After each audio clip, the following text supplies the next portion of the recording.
J'ai ainsi vécu seul, sans personne avec qui parler véritablement, jusqu'à une panne dans le désert du Sahara, il y a 6 ans. Quelque chose s'était cassé dans mon moteur, et comme je n'avais avec moi ni mécanicien, ni passager, je me préparais à essayer de réussir tout seul une réparation difficile. C'était pour moi une question de vie ou de mort. J'avais à peine de l'eau à boire pour 8 jours. Le premier soir que je me suis donc endormi sur le sable, à 1000 milles de toute terre habitée, j'étais bien plus isolé qu'un naufragé sur un radeau au milieu de l'océan. Alors, vous imaginez ma surprise au lever du jour quand une drôle de petite voix m'a réveillé. Elle disait: s'il vous plaît, dessine-moi un mouton. Hein? Dessine-moi un mouton. Je sautais sur mes pieds comme si j'avais été frappé sur la foudre.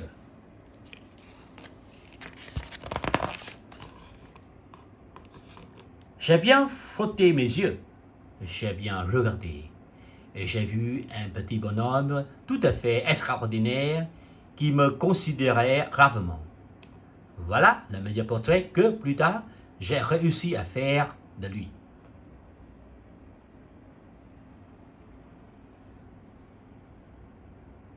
Mais mon dessin, bien sûr, est beaucoup moins ravissant que le modèle. Ce n'est pas ma faute. J'avais été découragé par ma carrière de peintre par les grandes personnes à l'âge de 6 ans. Et je n'avais rien appris à dessiner, sauf les bois fermés et les bois ouverts. Je regardais donc cette apparition avec des yeux tout ronds d'étonnement. N'oubliez pas que je me trouvais à 1000 milles de toute région habitée. Et mon petit bonhomme ne me semblait ni égaré, ni mort de fatigue, ni mort de faim, ni mort de soif, ni mort de peur. Il n'avait en rien l'apparence d'un enfant perdu au milieu du désert, à 1000 milles de toute région habitée. Quand je réussis enfin à parler, je lui dis: mais qu'est-ce que tu fais là? Et il me répétait alors, tout doucement, comme une chose très sérieuse: s'il vous plaît, dessine-moi un mouton. Quand le mystère est trop impressionnant, on n'ose pas désobéir. Aussi absurde que cela me sembla à 1000 milles de tous les endroits habités et en danger de mort, je sortis de ma poche une feuille de papier et un stylographe. Mais je me rappelais alors que j'avais surtout étudié la géographie, l'histoire, le calcul, la grammaire, et je dis au petit bonhomme avec un peu de mauvaise humeur que je ne savais pas dessiner. Il me répondit: ce ne fait rien, dessine-moi un mouton.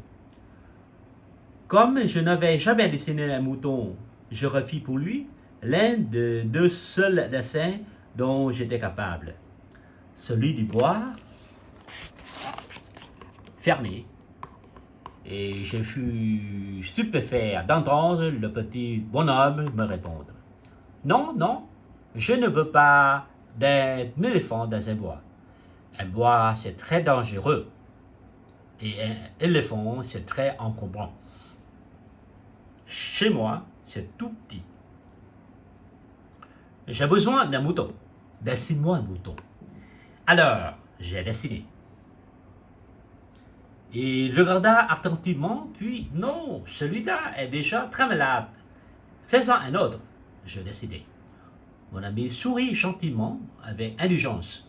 Tu vois bien, ce n'est pas un mouton, c'est un bélier. Il a des cornes.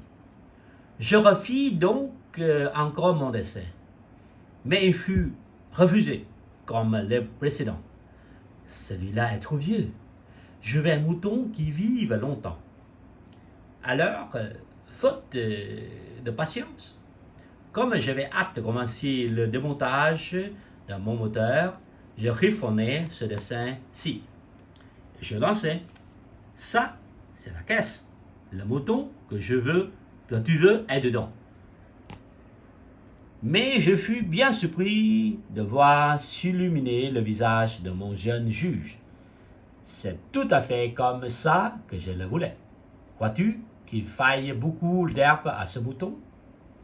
Pourquoi? Parce que chez moi, c'est tout petit. Ça suffira sûrement. Je t'ai donné un tout petit mouton. Il me pencha la tête et fait le dessin. Pas si petit que ça. Tiens, il s'est endormi. Et c'est ainsi que je fis la connaissance du petit Franz.